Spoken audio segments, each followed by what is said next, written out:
សួស្តីបងប្អូនទាំងអស់គ្នាថ្ងៃនេះផងដែរខ្ញុំបាទកើតំណាងផ្នែកលក់ប្រេងម៉ាស៊ីន Raimex ដែលជាផលិតផលមកពីខាងប្រទេសហូឡង់អញ្ចឹងសូមណែនាំបងប្អូនឲ្យស្គាល់បងពៅលៀបដែលជាម្ចាស់យានដ្ឋានពៅលៀបហើយឡើងនេះចៃដន្យមកចំគាត់កំពុងតែធ្វើការជួសជុលទៅលើរថយន្តភ្ញៀវហើយគាត់ធ្វើការប្រើឧបករណ៍ scan រកកំហូចទៅលើរថយន្តរបស់ភ្ញៀវហើយចៃដន្យពេលដែលមកដល់នេះគាត់បានផ្លាស់ប្ដូរប្រេងម៉ាស៊ីន Raimex ជូនរថយន្តភ្ញៀវរួចបាត់ហើយអញ្ចឹងអត់បានឃើញសកម្មភាពគាត់ផ្លាស់ប្ដូរប្រេងម៉ាស៊ីនទៅលើរថយន្តដែលភ្ញៀវគាត់បានផ្លាស់ប្ដូរនោះទេខ្ញុំនិងបងលៀបក៏ឈរទៅចែកគ្នាលេងសួរនាំពីស្ថានភាពថាតើនៅក្រាស់គាត់សប្តាហ៍ថ្ងៃនេះមមាញឹកយ៉ាងណាដែរនឹងការងារ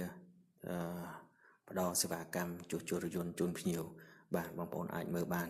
មិញជួបគាត់នៅខាងមុខឡានមួយឥឡូវមកជួបគាត់នៅឡានមួយទៀតគាត់កំពុងតែធ្វើការជួសជុលរថយន្តដូចគ្នាហើយខានគាត់យូរក៏ជំរាបលាគាត់ប៉ុណ្្នឹងសិនទៅធ្វើការណែនាំសម្រាប់ទីតាំងថ្មីរបស់បងពៅលៀបតែគាត់បានធ្វើការផ្លាស់ប្ដូរពីទីតាំងចាស់នៅខាងស្តុបបំបែកទៅខាងផ្លូវព្រះរាជសេកហើយទីតាំងថ្មីគាត់នេះស្ថិតនៅលើផ្លូវជាលេខ6ដដែលជិះពីខាងទីតាំងចាស់ឆ្ពោះមកខាងផ្លូវទៅមានឈ្នះអញ្ចឹងចិត្តដល់ក្បាលស្ពានលេខ4ហើយឈៀងទល់មុខនឹងបូរីវិមានភ្នំពេញបាទសូមអរគុណ